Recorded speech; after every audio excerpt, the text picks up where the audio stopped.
আমি বিয়ে করেছি, আই এম ভেরি হ্যাপি। ঠিক 1 বছর আগে বিয়ের খবর দিয়ে সবাইকে চমকে দিয়েছিলেন জনপ্রিয় গায়ক ও অভিনয় শিল্পী তাহসান রহমান খান। যুক্তরাষ্ট্র প্রবাসী মেকআপ আর্টিস্ট রোজা আহমেদের সঙ্গে তার বিয়ে তখন বিনোদন অঙ্গনে ব্যাপক আলোচনার জন্ম দেয়। সামাজিক যোগাযোগ মাধ্যমে কয়েকদিন ধরে ট্রেন্ডিংয়ে ছিল সেই খবর। তবে বছর না ঘুরতেই এলো বিচ্ছেদের সংবাদ। গত শনিবার তাহসান নিজেই বিষয়টি গণমাধ্যমকে নিশ্চিত করেন।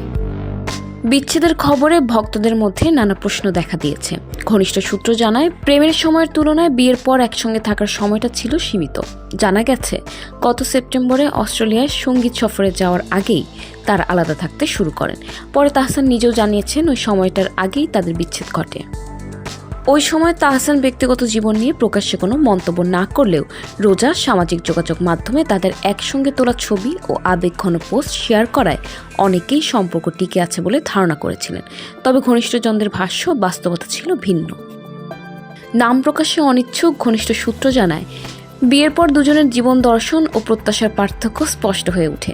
তাহসান চেয়েছিলেন ব্যক্তিগত ও নিরিবিলি জীবন, সংসারকে দিতে চেয়েছিলেন সর্বোচ্চ গুরুত্ব। অন্যদিকে রোজার সামাজিক পরিসর ও পরিচিতি বেড়ে যায়, যা তিনি উপভোগ করছিলেন। এই ভিন্ন মানসিক অবস্থান থেকেই ধীরে ধীরে তৈরি হয় দূরত্ব। শেষ পর্যন্ত কাউকে দোষারোপ না করে পারস্পরিক সম্মানের ভিত্তিতে সম্পর্কে ইতি টানার সিদ্ধান্ত নেন দুজন। জানা গেছে, গত বছরের শেষ দিকেই বিচ্ছেদের আনুষ্ঠানিক প্রক্রিয়া সম্পন্ন হয়। তাহসানের এটি ছিল দ্বিতীয় বিয়ে। আগের সংসারে তার একটি কন্যা সন্তান রয়েছে। বিচ্ছেদের পরও বিষয়টি দুজনেই সৌহার্দ্যপূর্ণভাবে সামলেছেন। ঘনিষ্ঠ মহলের মতে এটি অভিযোগের নয়, বরং জীবন ও সম্পর্কের বাস্তবতায় ভিন্ন পথে এগিয়ে যাওয়ার সিদ্ধান্ত।